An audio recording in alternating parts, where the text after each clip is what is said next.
মসজিদ সংক্রান্ত জুমার খুতবার আলোচনা করব। ওমা তৌফিক ইল্লা বিল্লাহ। রব্বি ইশরাহ লি সদরি ওয়া ইয়াসসির লি আমরি ওয়াহলুল উকদাতাম মিন লিসানি ইয়াফকাহু কওলি।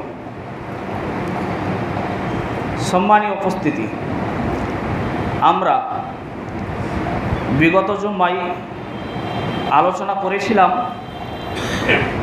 যে মসজিদ কমিটি যারা হবেন তাদের গুণ, তাদের বৈশিষ্ট্য, তাদের সিফাত কেমন হওয়া উচিত, এবং সেটা মহান আল্লাহ রব্বুল আলামিন তিনি সূরা 9 নম্বর সূরা তাওবার 18 নম্বর আয়াতে তিনি স্পষ্ট বলে দিয়েছেন, যে ব্যক্তি আল্লাহর উপরে ঈমান এনেছে, যে ব্যক্তি পরকালের উপরে ঈমান এনেছে, এবং যে ব্যক্তি সালাত কায়েম করে আর কি করে, যাকাত প্রদান করে, আর ওয়ালাম ইয়াখশা ইল্লাল্লাহ, আর যে ব্যক্তি আল্লাহ ছাড়া অন্য কাউকে ভয় করে না, এই 5টি গুণ যার ভিতরে থাকবে সে ব্যক্তি মসজিদ কমিটি হওয়ার উপযুক্ত ব্যক্তি। এই কথা মহান আল্লাহ রব্বুল আলামিন তিনি পবিত্র কুরআনুল কারীমের ভিতরে তিনি ঘোষণা দিয়েছেন।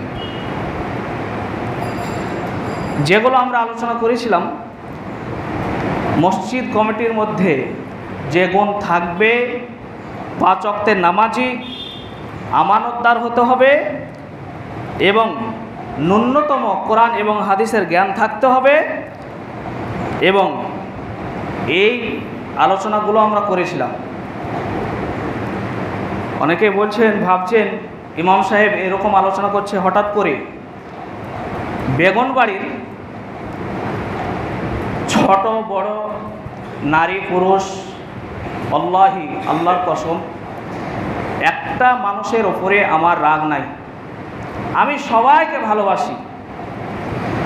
আপনারা আপনাদের এই 650 ঘরের এই সমাজে আমার মতো একটা অযোগ্য ব্যক্তিকে ইমাম হিসাবে রেখেছেন,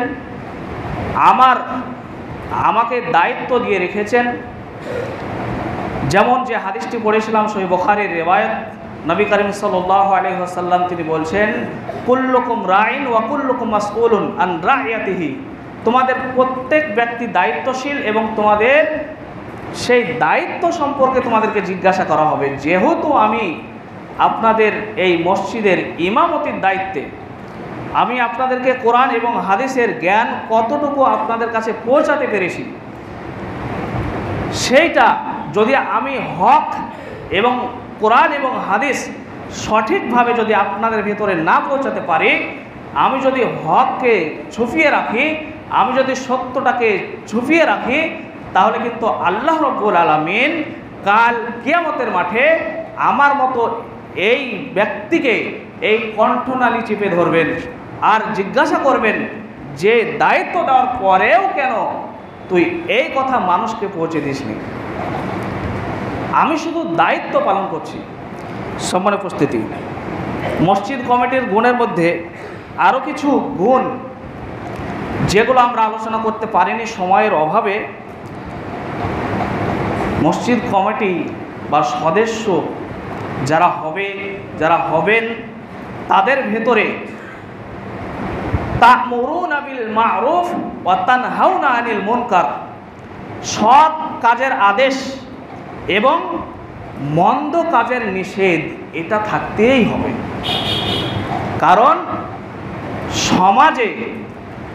সমাজে যখন কোনো অশ্লীল কাজ হবে, যখন কোনো ইসলাম বিরোধী কাজ হবে, যখন কোনো শরীয়ত বিরোধী কাজ হবে, আর তখন যদি এই মসজিদ কমিটি এই ইসলাম বিরোধী, এই শরীয়ত বিরোধী এই কাজ যদি নিষেধ করতে না পারে, তাহলে সেই কমিটির পদে না থাকাই ভালো।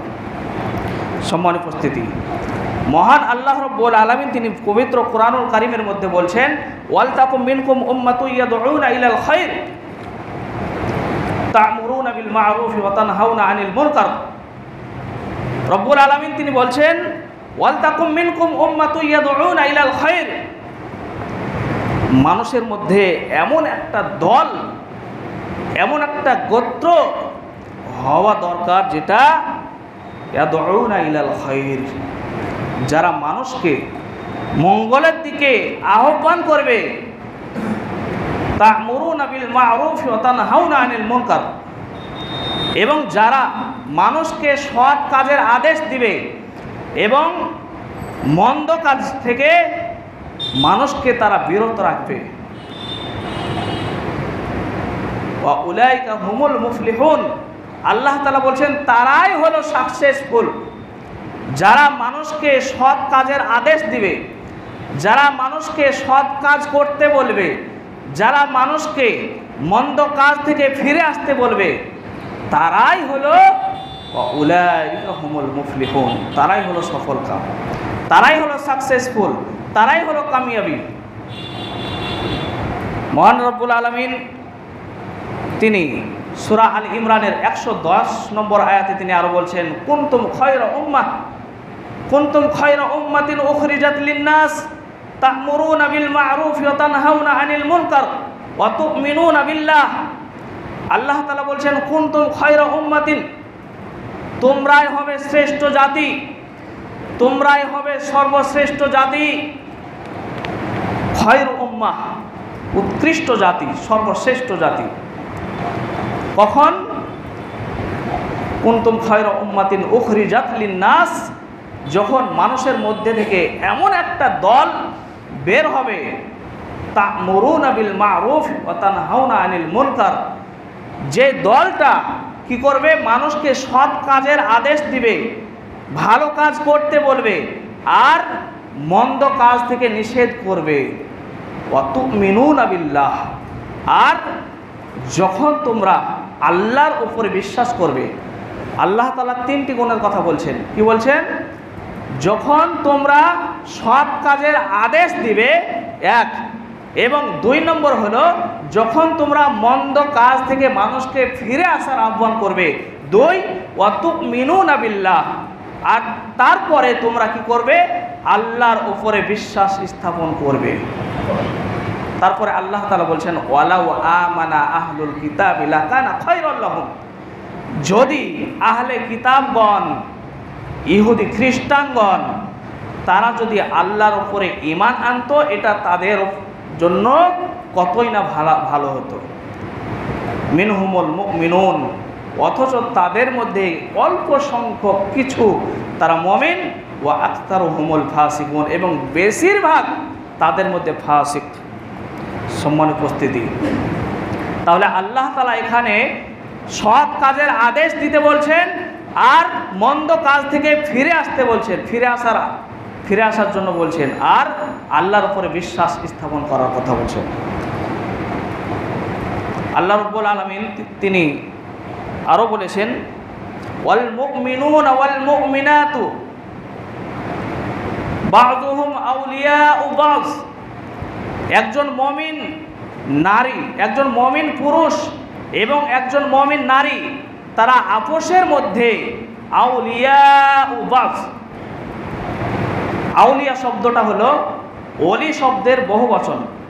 ওলি মানে একজন বন্ধু, আউলিয়া এটা হলো বহুবচন শব্দ।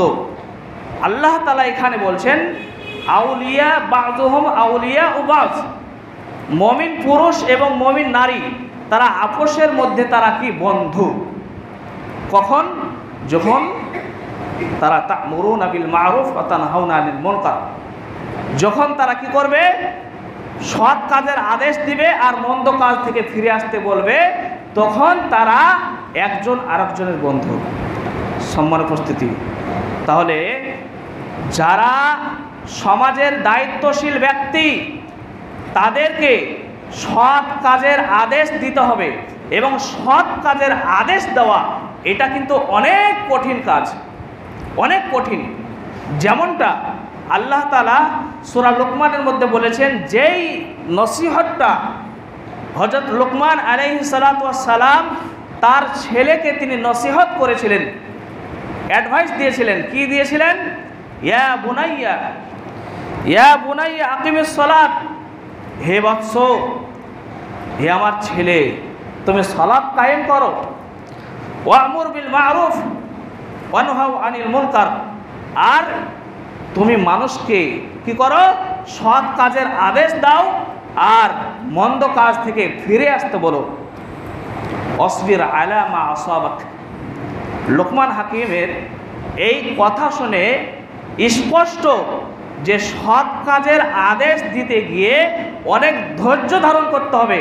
লোকমান হাকিম তার ছেলেকে বলছে, তুমি সালাত কায়েম করো আর মানুষকে সৎ কাজের আদেশ দাও আর মন্দ কাজ থেকে ফিরে আসতে বলো। ওয়াসবির আলা মা আসাবাক। আর যখন তুমি মন্দ কাজ থেকে মানুষকে ফিরে আসতে বলবে, এই সময়ে তোমার কাছে মুসিবত আসবে। এই সময়ে তোমার কাছে মুসিবত আসবে। কি মুসিবত আসবে? হয়তো বা তোমাকে এলাকা ছাড়া হতে পারে, হয়তো বা তোমার উপরে তহমত আসতে পারে, হয়তো বা তোমার উপরে ইলজাম আসতে পারে, হয়তো বা তোমার উপরে অপবাদ আসতে পারে, হয়তো বা তোমার উপরে লাঠি ধারণ করতে পারে।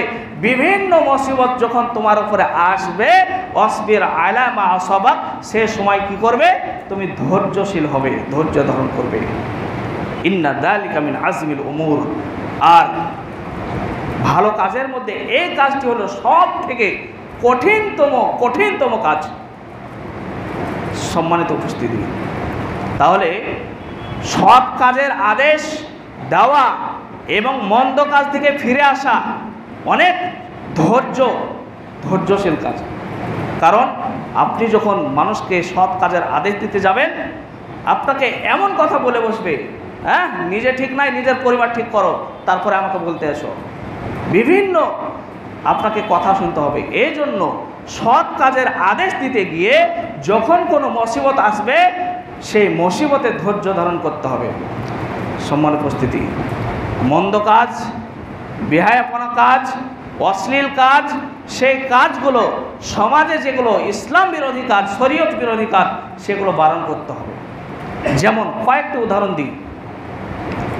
আমাদের এই আহলে হাদিস সমাজে বিভিন্ন জায়গায় আহলে হাদিস বাড়িতে বিয়ে হচ্ছে, আর বিয়ে হচ্ছে তার আগের দিন রাত্রে এমনভাবে ডিজে গান বাজিয়ে গোটা পাড়ার মানুষ ঘুমোতে পারছে না।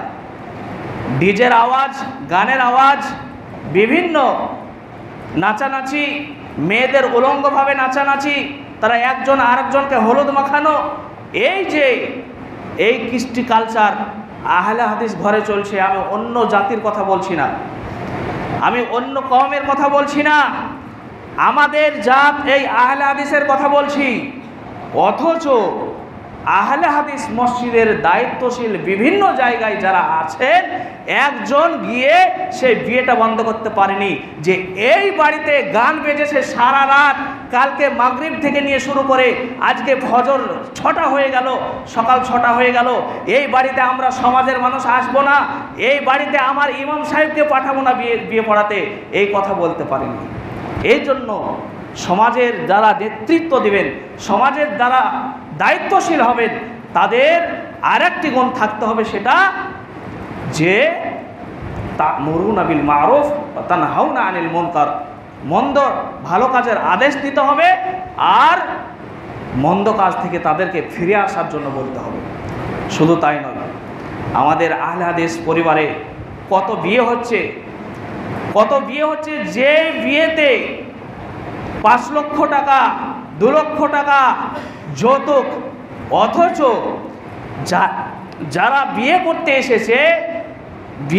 এসেছে হাঁটু গেড়ে বসে আছে, জামাই বিয়ে করবে, জামাইয়ের পাশে জামাইয়ের পিতা বসে আছে, অভিভাবক বসে আছে। সমাজের মানুষ, ইমাম সাহেব জিজ্ঞাসা করছেন মহরানা কি এনেছেন? বলছে ভাই আনতে ভুলে গেছি, যাক বাড়ি গিয়ে দিয়ে দেবো কিছু, আজকের মতো 500 টাকা রাখেন।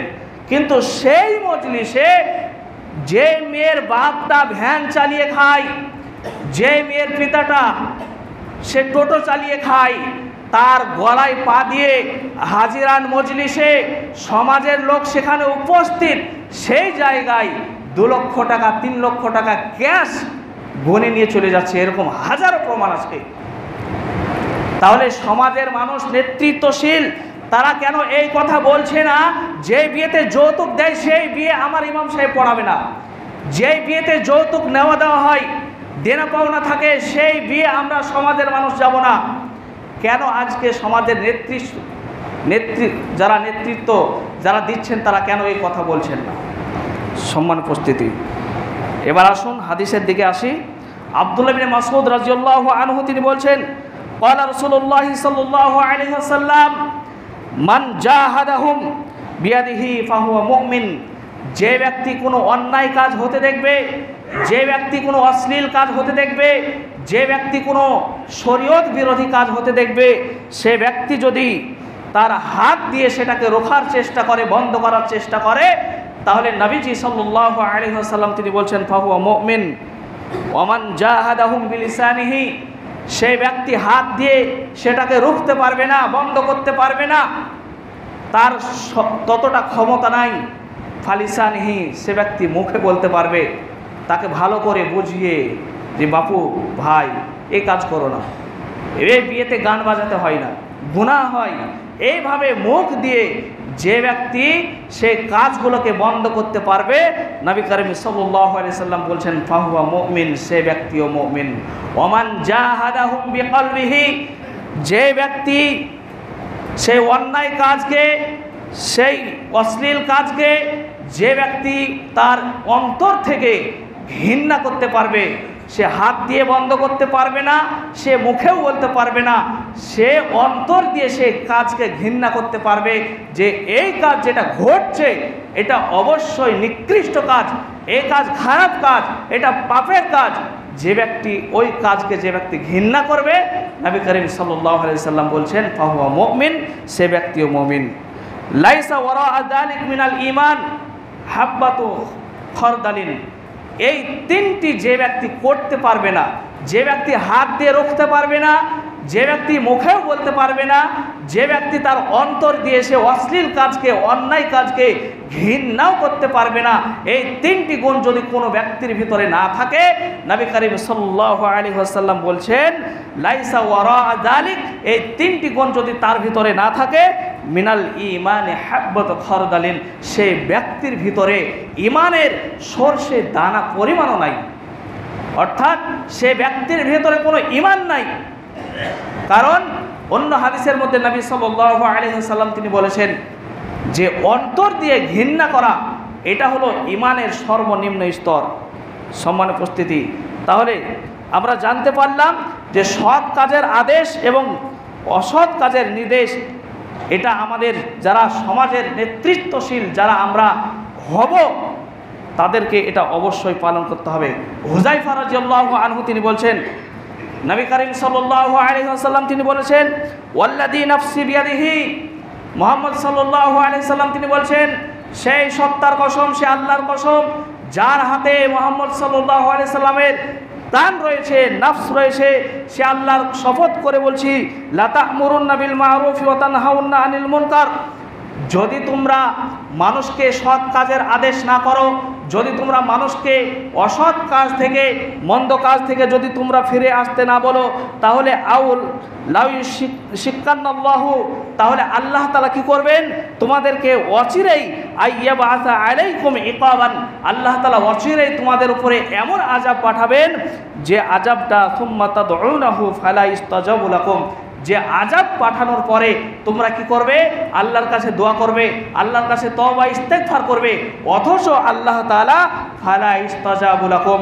আল্লাহ তাআলা তোমাদের দোয়া কবুল করবেন না। সম্মান উপস্থিতি, অত্র হাদিস দ্বারা এটা স্পষ্ট যে আমরা শুধু সমাজের দায়িত্বশীল ব্যক্তি নয়, প্রত্যেকটা ব্যক্তি যখন আমাদের সামনে কোনো শরীয়ত বিরোধী কাজ ঘটবে, যখন আমাদের সামনে কোনো ইসলাম বিরোধী কাজ ঘটবে, সেটা আমি ইমাম হই অথবা আমি কমিটি হই বা অথবা আমি সাধারণ মুসল্লি হই অথবা আমি যে হই না কেন, যখন আমার সামনে কোনো অন্যায় কাজ ঘটবে, সেই কাজকে যদি আমরা বন্ধ না করি, তাহলে নবী সাল্লাল্লাহু আলাইহি সাল্লাম তিনি বলছেন যে আল্লাহ তাআলা কি করবেন, তোমাদেরকে এমন আযাব পাঠাবেন যে আযাবের সময় তোমরা আল্লাহর কাছে দোয়া করবে, তওবা ইস্তেগফার করবে, ফালা ইস্তাজাব লাকুম, আল্লাহ তাআলা তোমাদের সে সময়ে কোনো দোয়া কবুল করবেন না। সহিহ আত-তারগীব হাদিস নম্বর 3360। সম্মানিত উপস্থিতি, আবু বকর সিদ্দিক রাদিয়াল্লাহু আনহু তিনি বলছেন যে ক্বালা সামি'তু রাসূলুল্লাহ সাল্লাল্লাহু আলাইহি সাল্লাম, আবু বকর সিদ্দিক রাদিয়াল্লাহু আনহু যিনি মুসলিম জাহানের প্রথম খলিফা, তিনি সব থেকে কম হাদিস বর্ণনা করেছেন, মাত্র 212টি হাদিস বর্ণনা করেছেন। তার 212টি হাদিসের মধ্যে এই একটি হাদিস যে আবু বকর সিদ্দিক রাদিয়াল্লাহু আনহু তিনি বলছেন, আমি নবী সাল্লাল্লাহু আলাইহি সাল্লামকে বলতে শুনেছি, ইন্নাল কওমা ইদা রাউ মুনকার, যখন কোনো কওমের সামনে, কোনো জাতির সামনে যখন কোনো অশ্লীল কাজ ঘটবে, কোনো সমাজ বিরোধী, শরীয়ত বিরোধী, ইসলাম বিরোধী যখন কোনো কাজ ঘটবে, আর সেটা যদি ফালাম ইউগাইয়িরহু, সেটা যদি কেউ বাধা না দেয়, আম্মাহুল্লাহু বিইকাবিন, আল্লাহ তাআলা কাউকে ছাড় দিবেন না। আল্লাহ তাআলা সে সময়ে কাউকে ছাড় দিবেন না। যেমনটা হযরত দাউদ আলাইহিস সালাতু ওয়াস সালামের জামানায় হয়েছিল। অনেক লম্বা ঘটনা আছে যে হযরত দাউদ আলাইহিস সালাতু ওয়াস সালাম তিনি শনিবারে তিনি জুমার খুতবা দিতেন, আর সেই দাউদ আলাইহিস সালাতু ওয়াস সালামের খুতবা শোনার জন্য সমুদ্রের মাছ তীরে আসতো। আর সে সময় হযরত দাউদ আলাইহিস সালাতু ওয়াস সালামের কওম তারা কি করতো, সেই দিনে মাছ ধরতো। হযরত দাউদ আলাইহিস সালাতু ওয়াস সালাম তার কওমকে বললেন যে তোমরা আজকের দিনে তোমরা মাছ ধরো না, তোমরা অন্য দিনে ধরবে। সেই দিন তারা কি করলো, তারা তাদের মধ্যে এক দল বলল যে আজকে আমরা এটাকে ঘিরে রাখবো, আমরা আগামীকাল রবিবারে মাছ ধরবো। তাদের মধ্যে 3টি ভাগ হয়েছিল। এক দল জাতি তারা কি করেছিল, মাছ ধরেছিল। আর এক দল জাতি তারা মানাও করেনি, নিষেধও করেনি। এর মধ্যে যে কম দুটো, যে দল দুটো তারা নিষেধ করেনি, আর যারা কি করেছে, মাছ ধরেছিল, আল্লাহ তাআলা কি করেছেন, তাদের উভয়কে আল্লাহ তাআলা কুনু কিরাদাতান খাসিন, যেটা সূরা বাকারার মধ্যে উল্লেখ রয়েছে যে আল্লাহ তাআলা তাদেরকে নিকৃষ্ট বানরে পরিণত করেছিলেন। আজকে সমাজে যদি আমাদের ভিতরে অশ্লীল কাজ ঘটে, ইসলাম বিরোধী কাজ ঘটে, বিহায়া পড়া কাজ ঘটে, আর এগুলো যদি আমরা প্রত্যেক দায়িত্বশীল ব্যক্তি যদি আমরা নিষেধ না করি, আল্লাহ তাআলা এমন আযাব পাঠাবেন। আর আপনি বলবেন যে আমি তো 5 ওয়াক্তের নামাজ পড়তে যাই, আমি তো তাহাজ্জুদের নামাজ পড়ি, আল্লাহ তাআলা হয়তো আমাকে বাঁচিয়ে রাখবেন না। আল্লাহ তাআলা যখন আযাব পাঠাবেন, আমার মতো এই লোক দেখানো তাহাজ্জুদ পড়া ব্যক্তিকেও আল্লাহ তাআলা সেই সময় ছাড় দিবেন না। তাই প্রত্যেক ব্যক্তির উচিত হলো যে তা'মুরুনা বিল মা'রুফ ওয়া তানহাউনা আনিল মুনকার, যখন আমাদের সামনে কোনো অশ্লীল কাজ ঘটবে সেই কাজ থেকে তাদেরকে ফিরে আসতে বলতে হবে। সম্মানিত উপস্থিতি, আবু সাঈদ খুদরী রাদিয়াল্লাহু আনহু তিনি বলছেন, মান রাআ মুনকারান ফালইউগাইয়ির বিয়াদিহি, যখন তোমাদের সামনে কোনো অশ্লীল কাজ ঘটবে, আর সে অশ্লীল কাজকে যদি তোমরা মুখ দিয়ে পারো, হাত দিয়ে পারো, তাহলে হাত দিয়ে সেই কাজকে বাধা দাও। ফামাল্লাম ইয়াস্তাতি বিলিসানিহি, তোমরা যদি হাত দিয়ে বাধা না দিতে পারো, তাহলে তোমরা মুখে বলে সেই কাজকে বাধা দাও। তোমরা যদি মুখে না বলে বাধা দিতে পারো, ফাকলবিহি, তাহলে সেই কাজকে অন্তর থেকে ঘৃণা করো। ফাযালিকা আযআফুল ঈমান, আর অন্তর থেকে ঘৃণা করাটা নবীজি বলছেন যে এটা হলো ঈমানের সব থেকে কমজোর ঈমানের পরিচয়। কারণ আমাদের সামনে যখন কোনো পাপের কাজ হতে দেখব, আমাদের সামনে যখন পাপের কাজ হবে, সেটা আমাদের সরাসরি গিয়ে সেখানে আমাদেরকে বাধা প্রদান করতে হবে। সম্মানিত উপস্থিতি, এবার আসুন আমরা যে সৎ কাজের আদেশ করব এবং অসৎ কাজ থেকে, মন্দ কাজ থেকে ফিরে আসতে বলবো। সৎ কাজে আদেশ দেওয়ার আগে আমাদের নিজেরা দেখতে হবে যে আমরা সৎ পথে আছি কিনা। আমি যে সৎ কাজের মানে ভালো কাজের আদেশ দিব, আদেশ দেওয়ার আগে আমাকে নিজেকে দেখতে হবে যে আমি সৎ পথে আছি কিনা। কারণ আমি নামাজ পড়ি না, আমার পরিবার নামাজ পড়ে না, আর আমি যদি এই সৎদারি দায়িত্ব নিয়ে আমি যদি অন্য একজন ব্যক্তিকে বলতে যাই যে নামাজ পড়ো, তাহলে কিন্তু সে আমাকে অবশ্যই এটা উত্তর দিবে, হ্যাঁ নিজের 3টে বেটা আছে, ছেলে আছে, নামাজ পড়ে না, আমাকে বলতে এসছে নামাজের কথা, এই কথা দিবে। এই জন্য আগে আল্লাহ তাআলা বলছেন, ইয়া আইয়ুহাল্লাযীনা আমানু লিমা তাকুলুনা মা লা তাফআলুন, হে ঈমানদার ব্যক্তি, তোমরা নিজেরা যেটা করো না সেটা তোমরা অন্যকে উপদেশ দিতে যেও না। আগে নিজে ঠিক করো, নিজে নামাজি হও, তারপরে অপরকে নামাজের কথা বলো। নিজে রোজা রাখো, সিয়াম রাখো, তারপরে অপরকে সিয়াম রাখার কথা বলো। সম্মানিত উপস্থিতি, আমরা যদি নিজেরা নামাজ পড়ি না, নিজে আমল করি না, আর অন্য কাউকে যদি আমলের কথা বলতে যাই, নবী করিম সাল্লাল্লাহু আলাইহি সাল্লাম হাদিসের মধ্যে বলছেন যে কাল কিয়ামতের মাঠে এক শ্রেণীর মানুষের লাড়ি ঘুড়ির উপর দিয়ে তারা নিজেরা হাঁটতে থাকবে। তখন ফেরেশতাদেরকে জিজ্ঞাসা করা হবে যে এরা কারা, তখন ফেরেশতারা বলবেন যে এরা হলো সেই ব্যক্তি যারা মানুষকে ভালো কথা বলতো, যারা মানুষকে নামাজের কথা বলতো, যারা মানুষকে দান সদকা করার কথা বলতো, কিন্তু তারা নিজেরা নামাজ পড়তো না, তারা নিজেরা সিয়াম রাখতো না, তারা নিজেরা জাকাত দিত না, তারা নিজেরা পর্দা করতো না। এই জন্য আজকে তারা নিজেরা যে কথা বলতো সেই কথা তারা নিজেরাই পালন করতো না, এই জন্য তারা আজকে নারী হুড়ির উপরে তারা আজকে ঘুরছে। সমান উপস্থিতি, এই জন্য আল্লাহ তাআলা বলছেন ইয়া আইয়ুহাল্লাযীনা আমানু কু আনফুসাকুম, প্রথমে তুমি নিজেকে বাঁচাও, প্রথমে তুমি নিজেকে জাহান্নামের আগুন থেকে বাঁচাও, তারপরে তুমি অন্যকে বলতে যাও। এবার খুব সংক্ষিপ্ত বলি যে এতক্ষণ তো আমরা শুনলাম যে মসজিদ কমিটির গুণ কী হবে।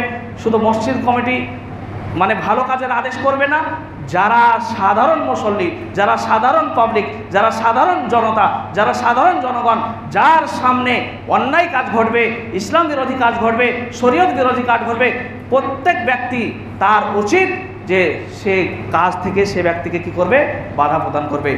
এবার খুব সংক্ষিপ্ত আকারে, যদিও সময় পার হয়ে গেছে ক্ষমা করবেন, যারা মসজিদের খিদমত করে, যারা মসজিদের সেবা করে, যারা কমিটি, তারা অসল তাদেরকে কি করতে হয়, মসজিদের সেবা দিতে হয়, মসজিদের কাজ করতে হয়, তাদেরকে নিজের কাজকর্ম ছেড়ে দিয়ে তাদেরকে মসজিদের কাজে তাদেরকে আসতে হয়।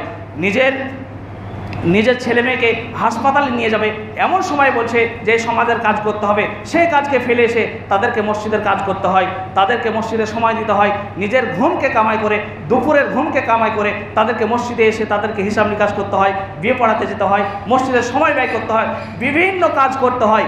এরপরেও মসজিদ কমিটির সমালোচনা হয় যে তারা এই কাজ করে না, তারা টাকা খেয়ে নিল, তারা এই করলো, বিভিন্ন কাজ তাদেরকে করতে হয়। আল্লাহ তাআলা যারা মসজিদের খিদমত করেন, যারা মসজিদের সেবা করেন, তাদের ফজিলত শুনুন। একটা হাদিস বলি, যদিও অনেক আলোচনা ছিল, সময় শেষ হয়ে গেছে। একজন কালো মহিলা, যে হাদিসটি সহিহ বুখারীর মধ্যে এসেছে, হাদিস নম্বর 439 নম্বর হাদিস, যে হাদিসটি একজন কালো মহিলা আয়েশা রাদিয়াল্লাহু আনহার কাছে আসলেন, আসার পরে প্রায় আসতেন, ফতোয়া জিজ্ঞাসা করতে আসতেন, আসার পরে বলতেন যে আমার জীবনে এমন একটি ঘটনা ঘটেছে, যে ঘটনা না ঘটলে আজকে হয়তো আমি এই মর্যাদা পেতাম না, আজকে হয়তো এই মসজিদে নববীতে আমি জায়গা পেতাম না। তখন আয়েশা রাদিয়াল্লাহু আনহা তিনি তার মুখে প্রতিদিন একই রকম কথা, মা বোনেরা আপনারা প্রতি সপ্তাহে গল্প করেন, কিন্তু আজকে অন্তত এই হাদিসটি আপনারা শুনে আজকের খুতবা শুনে বাড়ি যান। যে আয়েশা রাদিয়াল্লাহু আনহা কৌতূহলী হলেন, সেই মহিলাকে জিজ্ঞাসা করলেন যে তুমি প্রতিদিন আসো, আসার পরে তুমি এই কথা বলো যে সেই দিনের ঘটনা যদি না ঘটতো তাহলে হয়তো আজকে আমি এই মর্যাদাপূর্ণ এই জায়গা পেতাম না, তোমার জীবনে কি এমন ঘটেছিল? তখন সেই মহিলা বলছেন, কালো দাসী সেই মহিলা বলছেন যে উম্মুল মুমিনিন, আপনি শুনুন যে আমি এমন একটা আরবের এমন একটা গোত্রে বাড়িতে আমি কাজ করতাম, দাসী হিসাবে ছিলাম।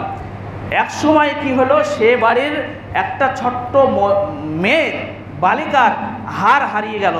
সে বাড়ির সদস্য ফ্যামিলি তারা কি করলো, আমার উপরে তারা দোষারোপ করলো যে আমি নাকি সেই মেয়েটির হার চুরি করেছি, কিন্তু আল্লাহর কসম আমি সে হার চুরি করিনি। পরিস্থিতি এমন গিয়ে দাঁড়ালো যে তারা সমাজের মানুষের কাছে তারা বিচার চাইলো।